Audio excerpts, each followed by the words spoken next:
Well, good afternoon, everyone, and welcome to another webinar in our webinar series, The Wonderful World of Heat Pipes. My name is Mazen Awad. I'm VP of Sales and Marketing at Heat Pipe Technology down here in sunny Tampa. In today's webinar, we will cover introduction to heat pipe, energy recovery, available designs and configurations, including the new dynamic seasonal offset. A few quick notes. This webinar will be recorded and posted on our website for viewing pleasure, or to share with you colleagues as you hopefully you like it and you want to share it with your colleagues. Also, a certificate of attendance is offered upon request. For those who want it, please send an email to sales@heatpipe.com. Once again, sales@heatpipe.com, or lowercase heatpipe, one word. And we will be happy to send you that certificate.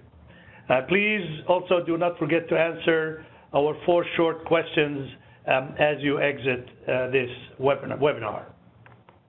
As to questions, we will allow 10-15 minutes at the end of this webinar for Q&A. But in the meantime, a question comes to mind, type it in the section to the right of the screen, and John Pelty here will be assisting me with those questions. Some will be answered right away, others we'll leave till the end, time allowing. Any specific questions, we will get to you individually. Without further ado, let's start our webinar. As the title suggests, split passive energy recovery to differentiate it from those single-piece energy recovery devices, being wheels, plates, heat pipes, other heat pipes, and the like. And do let us know, please, along the way if you're not getting the correct sequence or the screen getting stuck or something. Just drop us a note. We will slow down the process. Hopefully, this will not happen.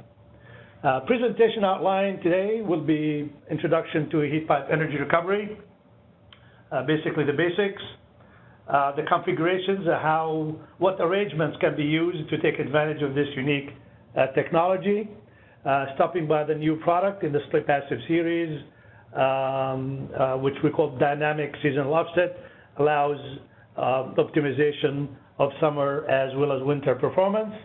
And we'll do comparisons between the traditional level, which has been used for years now, with a fixed offset when you have supply and exhaust at different levels, and then the dynamic seasonal offset also. So we'll compare performance of those 3 configurations. We'll also do a little analysis, summer-winter design conditions, with a couple of configurations and how we compare to the ubiquitous water glycol systems. Moving on. What you're looking at is a single tube in a horizontal configuration, basically.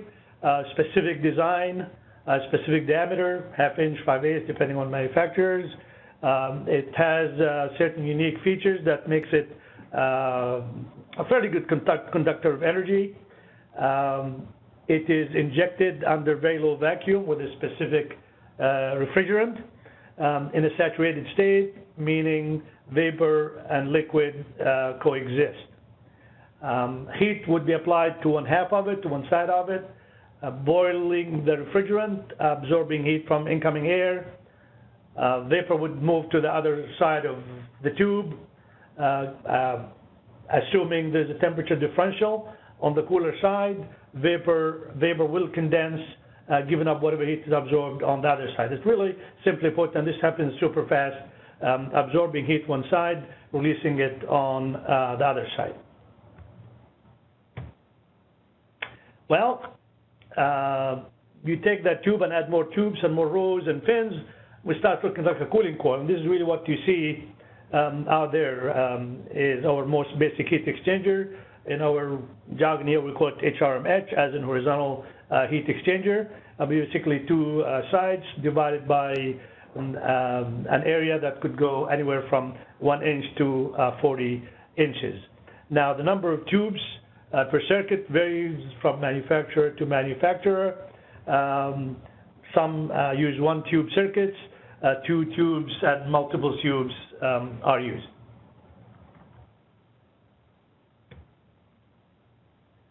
So, energy recovery heat pipes have been around for a long time. In fact, as far as I know, the 70s and up, so close to 50 years. Heat pipes themselves have been around for a lot longer, but in energy recovery HVAC applications around the 70s. HPT, early 90s, introduced a kind of predecessor to the HRMHs, which didn't need tilting to work summer and winter. Late 90s, HPT introduced the split passive heat pipes, the precursor to all the good stuff you'll be seeing today. So, current offering in energy recovery heat pipes is a side-by-side, which you saw in the previous slide. Then we take that and optimize it by sloping it to favor one season or the other. We call it optimized. And there's the over-under, where one airstream is right above the other.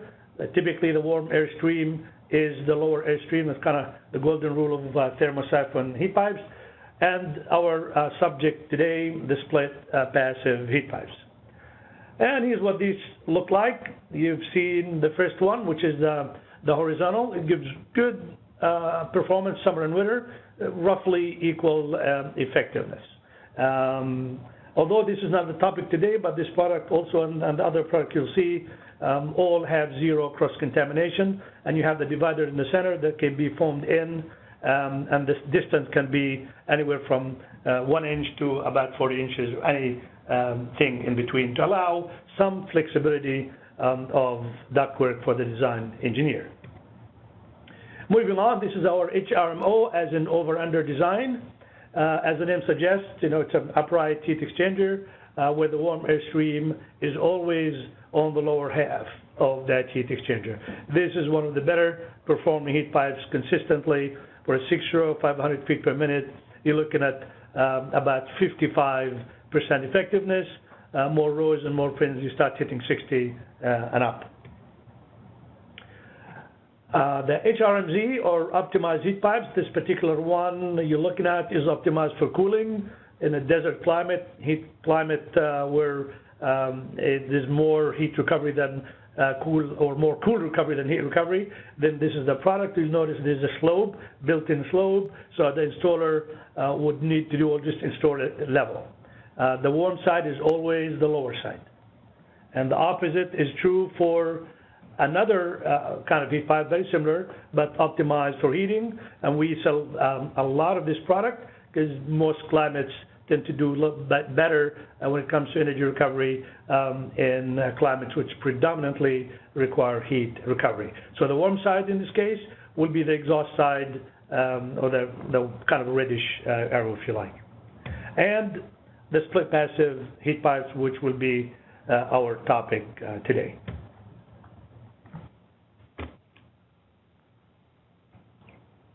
Take a sip of water. I wanted to actually show you this really nice view of installation, so you get a better feel of what this product looks like when installed. We're showing you kind of renditions and so on. Tough to really show this product in action. Luckily, we got this photo from a representative that showed us a really neat installation on top of a building in the Midwest. What you see here on the intake side is half the heat exchanger or the supply module.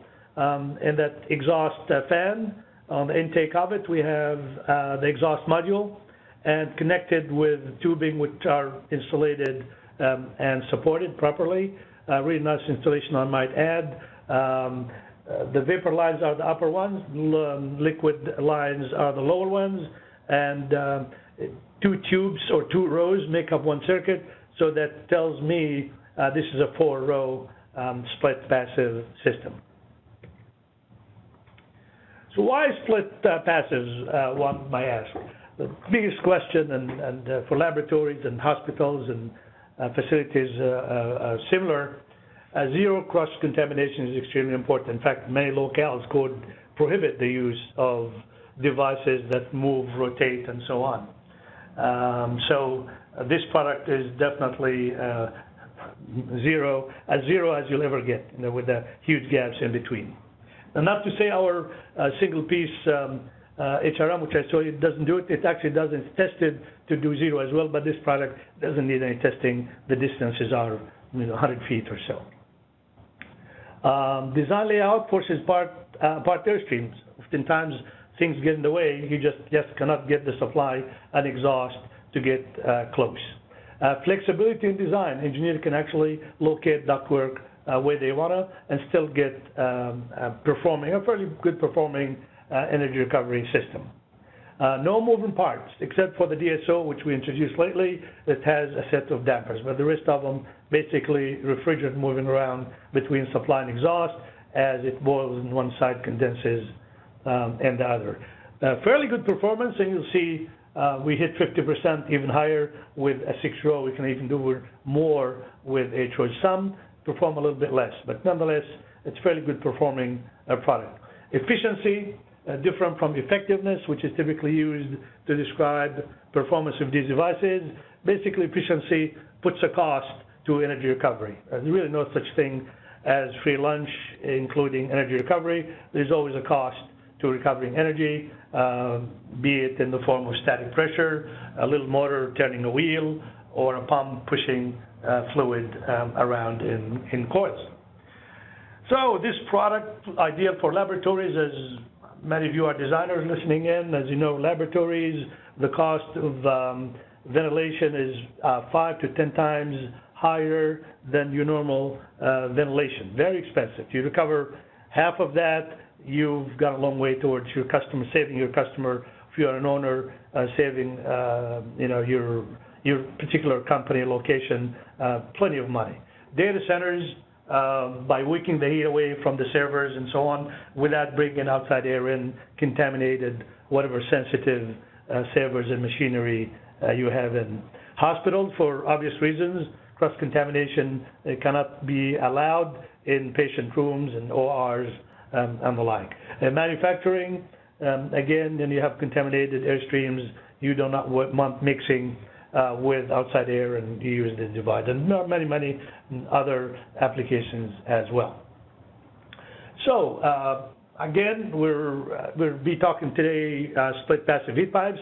How did it begin? For years we had this product that you're seeing, essentially driven by a thermosiphon principle, which relies on gravity. But through circuiting and piping, we're able to get this to do summer and winter recovery.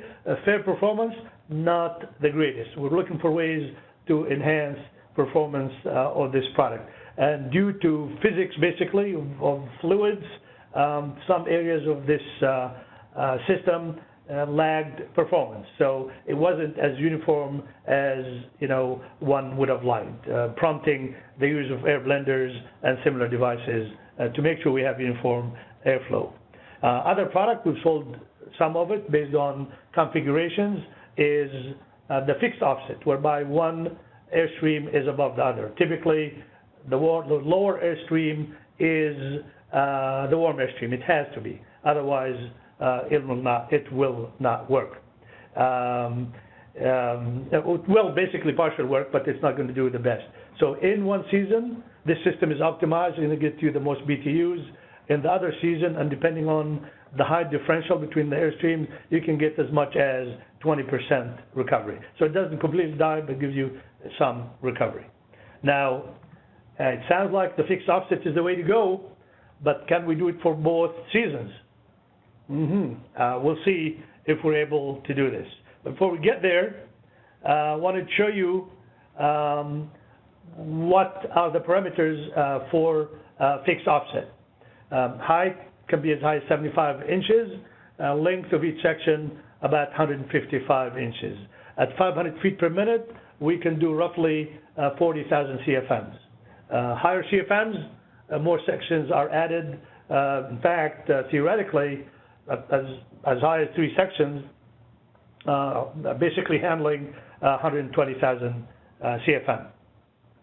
Now, due to the horizontal fin nature of this product, extended drain pans are required on the warm side, which is the lower side, or a moisture eliminator if applicable. One thing that we've increased over previous guidelines is the distance. On a split system like this, it went from 100 to 100 feet max length. So, optimized for summer to get the best out of summer recovery, good performance during summer. Optimized for winter, excellent winter recovery. Can we combine both? Enter the dynamic seasonal offset. As the name suggests, it's dynamic. It creates an offset in summer, and it creates another offset in winter through a series of dampers where one opens, one closes, creating that offset effect roughly at 25%, similar to those fixed offsets you see to the left. So here's what it looks like basically, with the dampers on the intake side of each side, and the supply side and the exhaust side. The dampers take up a little bit of room, but one of them is always open, the other is always closed. So you lose a little bit of that face area there, prompting slight increase in face velocity. So the small price to pay for maximized or optimized performance. So as such, a section like this, if you want to maintain velocity with the damper, you're looking at about 500 feet per minute, which is what your design velocity is. If you don't increase your size, then you're looking at the slight increase in velocity. If you start with 500 feet per minute, you may end up with about 560 or 570, which is still very reasonable. Distance, similar to the split, to the fixed split, roughly 120 feet between each section. Extended drain pans again is required on this time on both sides, or moisture eliminators, because this particular design you could be condensing on the left side or the right side depending on the season and air conditions. Moving on, how does it work? Got a little schematic here showing how this works in winter. Winter, basically, supply air coming in is colder than the exhaust air. So it's going to be slightly elevated, you'll see that the damper on the bottom is closed, on top it's open. And the opposite is true for the exhaust side. So giving us that little offset we were talking about. Summer recovery. Now the warm side is the entering side. So to create that offset effect, the bottom damper is working on the intake side or open, the top damper is closed, and the opposite is true for the exhaust side. So once again, show how it looks in real life. The exhaust side on the right, the intake, the lower damper is open. I'm sorry, the lower damper, this is summer recovery, so your exhaust is your warm side. So the lower damper is open, the upper damper is closed, and we can see the intake side of the supply, which would be the opposite. So you see here open, open, top and bottom, and closed on the exhaust on the bottom, and closed on the top of the supply side. Let's look at winter recovery.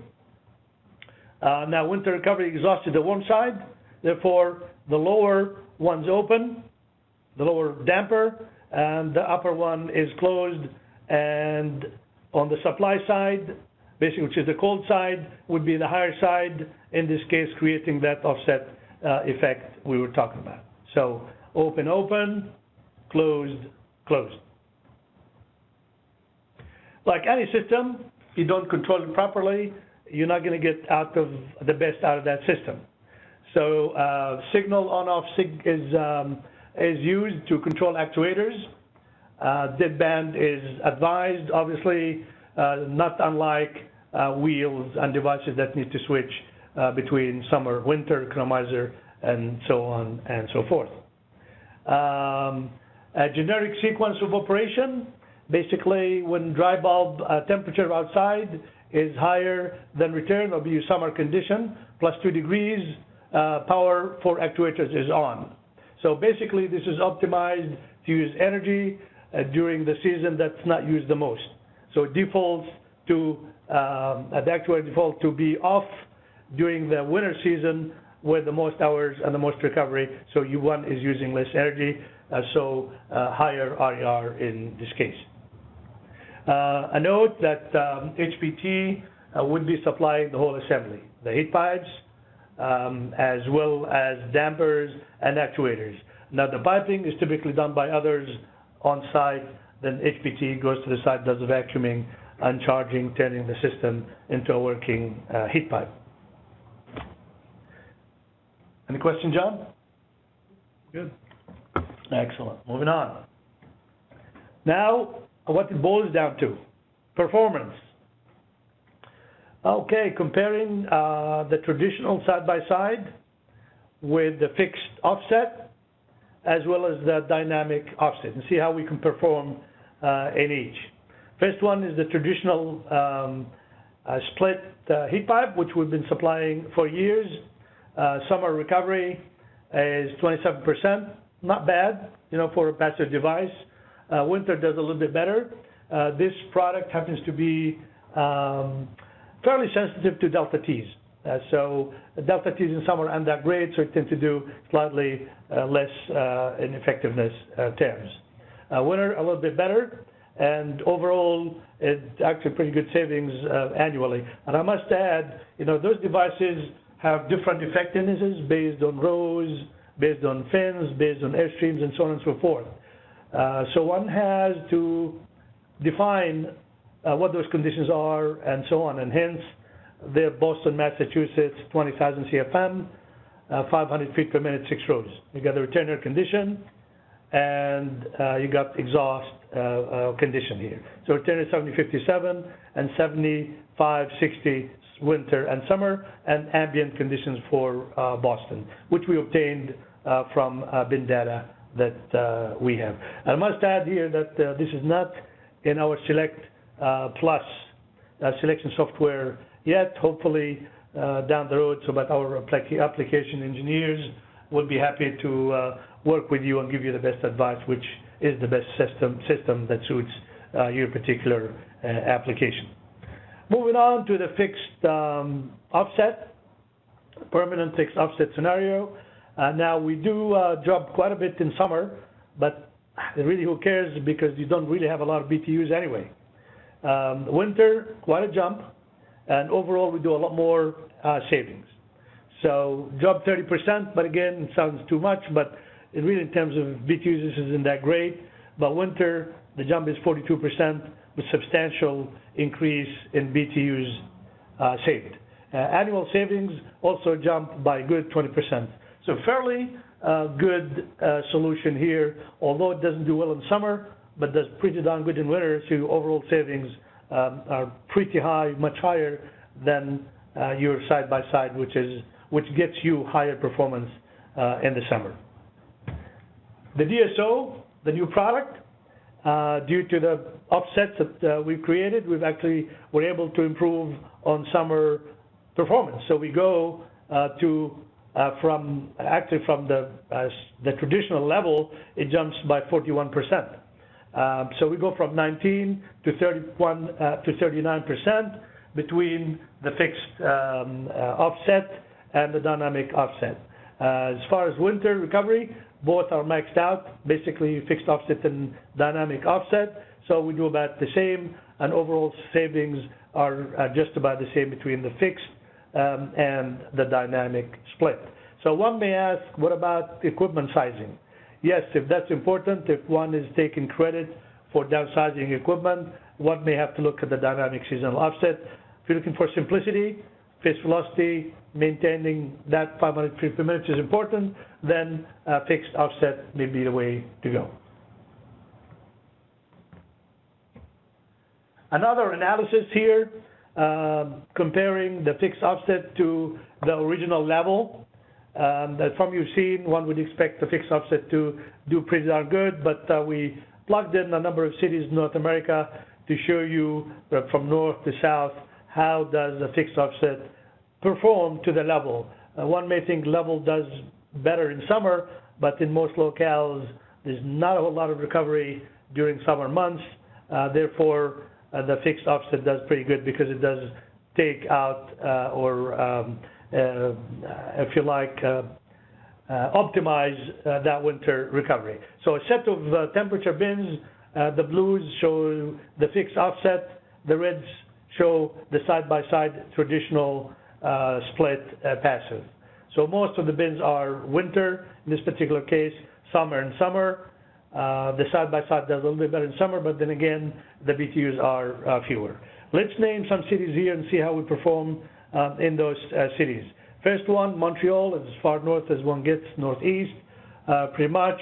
And when you compare the traditional side-by-side to the fixed offset, we do about, you see this, roughly 26% better recovery. Pretty substantial. Lots and lots of BTUs can be captured with the fixed offset. The same, the other side of the country, basically Seattle, around 26% as well in favor of the fixed offset. New York City, a little further south, about 23% better recovery using the fixed offset. Des Moines, about the same, 23%. And we thought, okay, let's see how we do as we go as far south as really energy recovery works. Although it can work even a little bit lower, but we chose Baton Rouge, Louisiana. We still did a little bit better when we had the fixed offset. So again, more BTUs to recover in winter, higher delta T's, lending itself to the fixed offset. Or with this new product, to dynamic seasonal offset, you can get a little bit of summer recovery. But then again, let the numbers speak for themselves. Let our applications engineers run your numbers, and you figure out what is the best solution for your application with the data that we're given. The final performance comparison is an important one. It's how do we do compared to Glycol runaround loops. Well, let's see. I thought to, before we get there, to expand on recovery efficiency. The term RER was introduced by HRI Guideline V around 2003, time frame. Basically, simply defined as net conditioning energy recovered by the total electric power consumed. It again puts a cost to recovering energy and takes into account parasitic losses that are that cause energy to be consumed during that recovery process.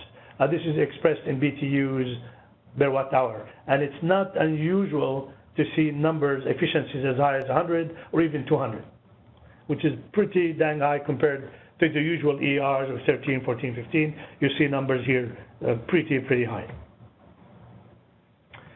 Okay, again, you know, we had to assume a location with a different location this time. A location is a city in Iowa. Apologize for mispronouncing it. Maquoketa. Our friends listening in Maquoketa, apologize. We butchered the name. Apologies again. CFM 12,000 in this case, roughly 500 feet per minute. The sweet spot for heat pipe heat exchangers, 6 rows. And we use 10 pins per inch with most heat pipe systems, 10 to 12 pins per inch. But the commercially available Glycol system had that only. So to compare apples to apples, we lowered our pins per inch from 12 to 10. Design condition, fairly cold here, -6, -7. Exhaust condition, 72, 54. Assumption here is 120 foot of separation between supply and exhaust. Fan efficiency, you kind of use standard efficiencies for the fan and fan motor. And the calculations for the Glycol systems assumed 1.5 horsepower pumps, needing 60 gallons per minute of 30% propylene glycol carrying this heat around to suppress. In that climate, you definitely want to suppress that freezing condition. And the pump was assumed to have 60% efficiency. So for technical comparison, since that commercially available program didn't have bin analysis, our programs do, so we had to do single design conditions. They're not really indication of all these savings all year round. They can help you with equipment sizing. So all year savings, you got to go and do bin analysis. So we took a single or winter design day, extreme weather conditions, and compared first the dynamic seasonal offset, which gives us fairly good performance during that season. Can say this is not a condensing system because it's only doing 42% effectiveness. Condensing, it can actually do more. So delta T with the water is 29 degrees. With the split passive, we're getting 33 degrees. So roughly, I'd say, 15% better effectiveness. But the pressure drop was quite a bit higher. It's a different kind of fin pattern and a bigger diameter for the water glycol system. That will hurt the efficiency of the recovery process for the glycol system. So the power consumed by glycol system between the pump and the higher static is a little bit higher. So the cost of recovery using water glycol is twice as high, actually more than twice as high as the HRMV. Again, no pump for the HRMV, and little energy is consumed in the dampers. Let's take a look at the fixed offset now. Previous examples, we were using 25% offset. Here we're using 50% offset, which is the maximum recovery you can get out of those devices when you have an offset of 50%. We do quite a bit better. Delta T, the split passive heat pipe, we're looking at 40 degrees compared to 29 for glycol. Effectiveness, 51 versus 37, roughly 50%. Static is still higher, so quite a bit more BTUs are recovered with this in winter. Power consumed, again, still less. RUR actually now, we're almost 3 times better, like 2.5% more efficient in moving heat around with the HRMV that's split passive and fixed. Moving on. Okay, summarizing the data or the results you've seen for winter, glycol and the dynamic seasonal offset and the fixed offset with 50% offset supply and exhaust. Effectiveness, 37 goes up to 42 and all the way to 51. Again, all the way to the right, recovery efficiency ratio goes from 99 up to 228 to 267. BTUs transferred, again, glycol lowest and then higher for the DSO, dynamic seasonal offset, and highest for the fixed offset with 50%. 25% would be very similar to the HRMV. So we have 25% offset, fixed offset, and in cases that's all you're going to get. So you're very similar to the dynamic seasonal offset, which has a built-in 25% offset due to the dampers.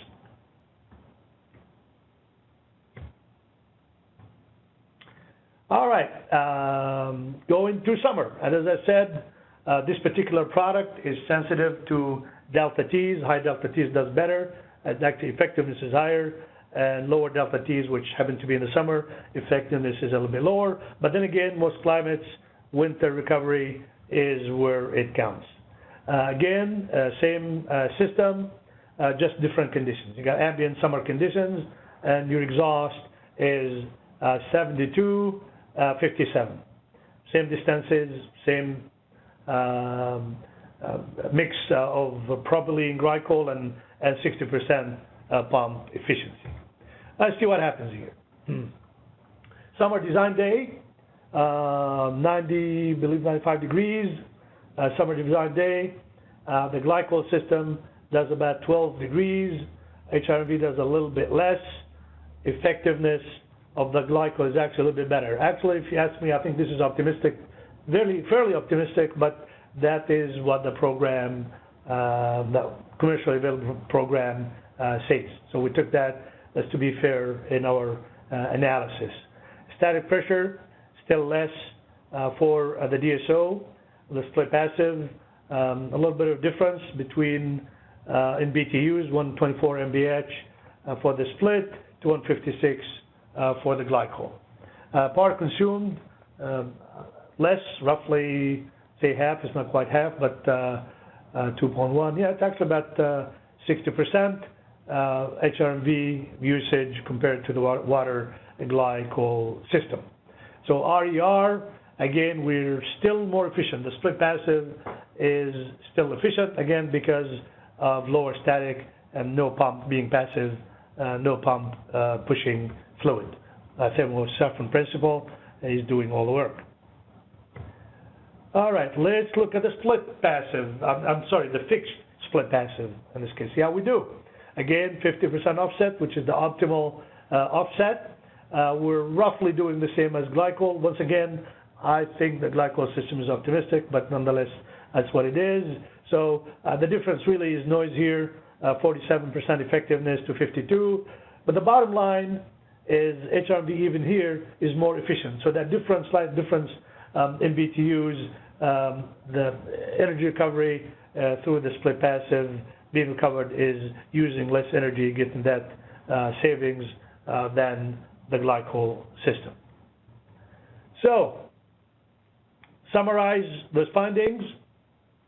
Glycol does 52%, the split DSO 41, and the 50% split about 47, roughly the same as water. Efficiencies, in this particular case, the split fixed is 70 RER and a little bit lower for the dynamics seasonal split and quite a bit lower for the RER. All right, enough comparisons, I guess. Sick and tired of numbers.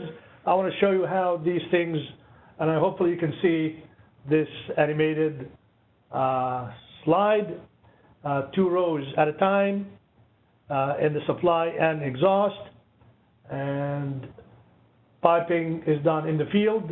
This particular system, unlike the one we showed you earlier, has 3 circuits, so 6 pipes in all, 3 vapor lines on top, 3 liquid lines on the bottom, and oftentimes with valves on the bottom section to basically throttle back performance during economizer conditions or to prevent thrusting.